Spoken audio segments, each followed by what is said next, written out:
Hey guys, Scott here from Chernobyl Studios, and finally I can bring you this video. Today we are looking at the Nembrini Audio BST100 Super Overdrive, which is based off of the Soldano SLO 100. Now before I get too far into this video, I'd like to thank Igor and Nembrini Audio for giving me a review copy so that I could create this video for you guys. As always guys, it would help me a ton if you could subscribe and hit like on this video, as well as the notification button. That way, you won't miss future AMP Simulator reviews like this one. Alright, without any further ado, let's have a listen to what I came up with.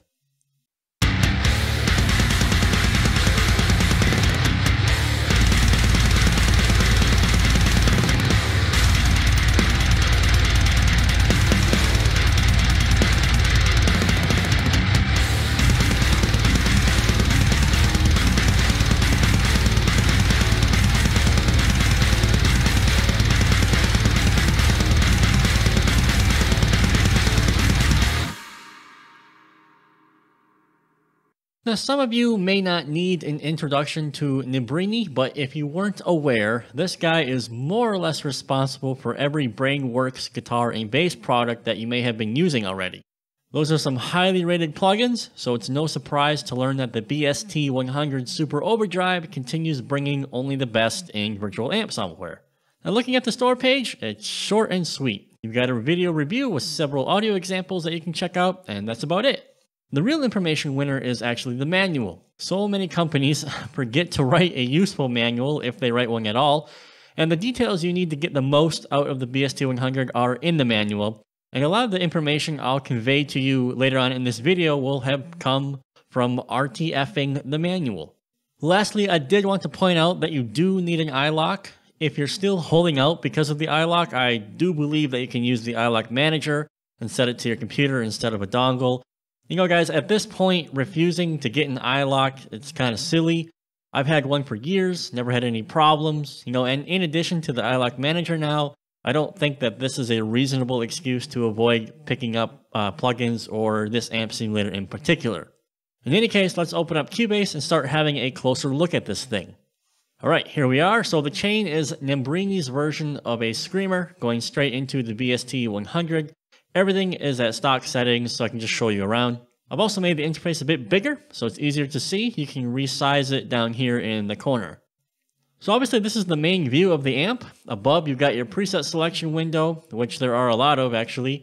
You can get a really great idea of the type of sounds you can get by just cycling and testing out the presets with your gear.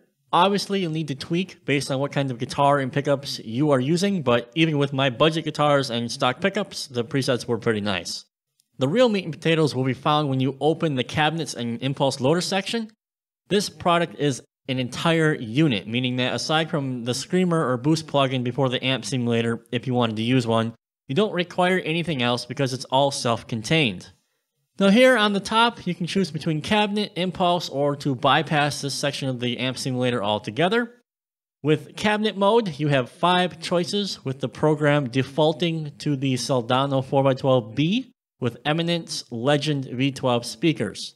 The other 4 choices are a Marshall 1960 4x12 with Celestion G12T 25 watt speakers, a Mesa Boogie Rectifier 412 with V30s, a Bogner 2x12 with V30s, and then a bit of a unique selection, the Fender Tweed Deluxe 4x12 with Jensen P10Q speakers. It's important to mention that these 5 options are very nearly what 90% of metal musicians are using, specifically the Mesa 4x12.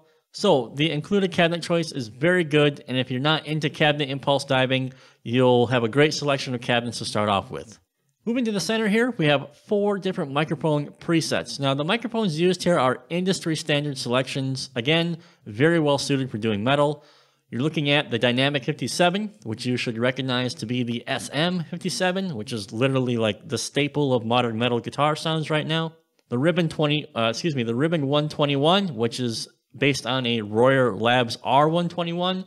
This is a great microphone to pair with the SM57. This is something I personally do a lot.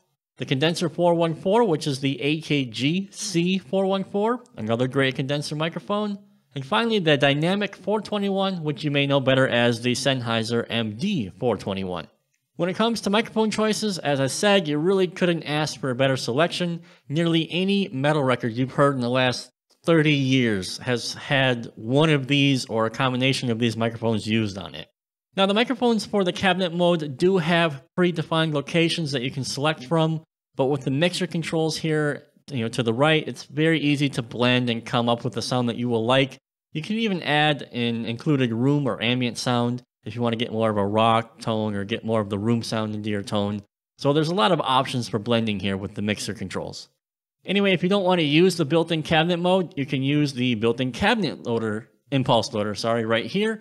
There is a selection of chop tone impulses that come with the BST100, but you can also load in your own impulses right here into the program and not use a third-party plugin for that. Of course, obviously, you can disable this entire section and use a third-party plugin like the STL Libra and load in your own cabinet impulses and do your own blends, whatever you want to do. Finally, the last panel here has a built-in noise gate and an input indicator. This is great because it makes gain staging into this amp very easy. So the exact details are in the manual as to what kind of colors you should be seeing based on how hot your pickups are. Also, if you're cycling through presets and testing things out, gain stage your DI into the amp simulator and then flip this fix input switch here so that the presets don't alter your gain stage settings. So if we close this, we go back to the actual view. So this is the tone stack and the actual amp itself. It's pretty easy to understand with all the knobs that you would expect, and they function as they are named.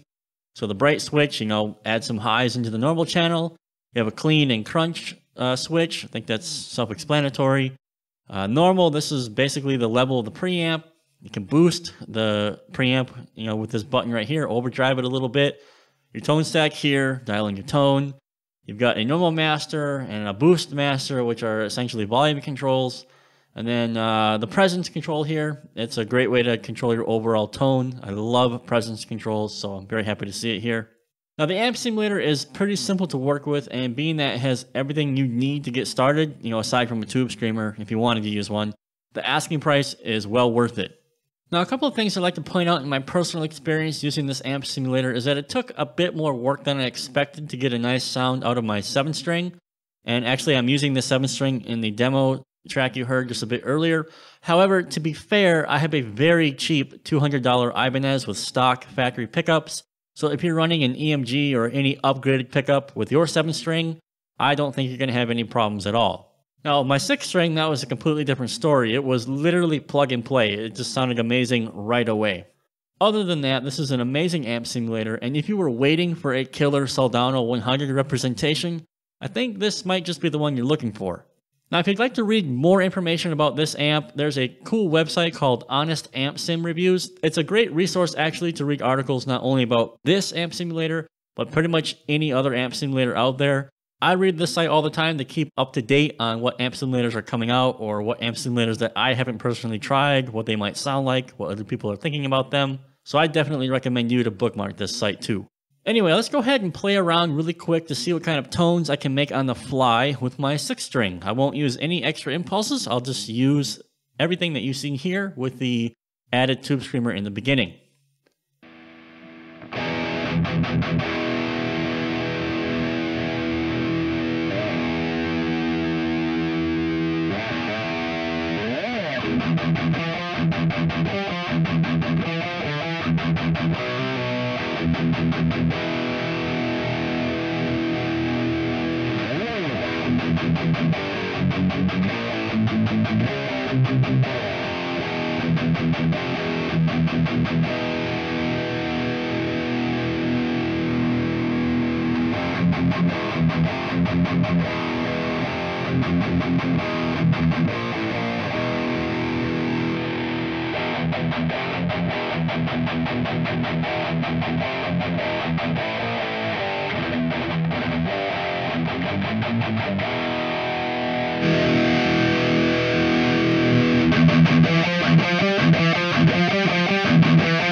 Alright, that's going to do it for this video. If you enjoyed it, please subscribe, hit like, and click on that bell notification button so you don't miss future amp simulator reviews like this one.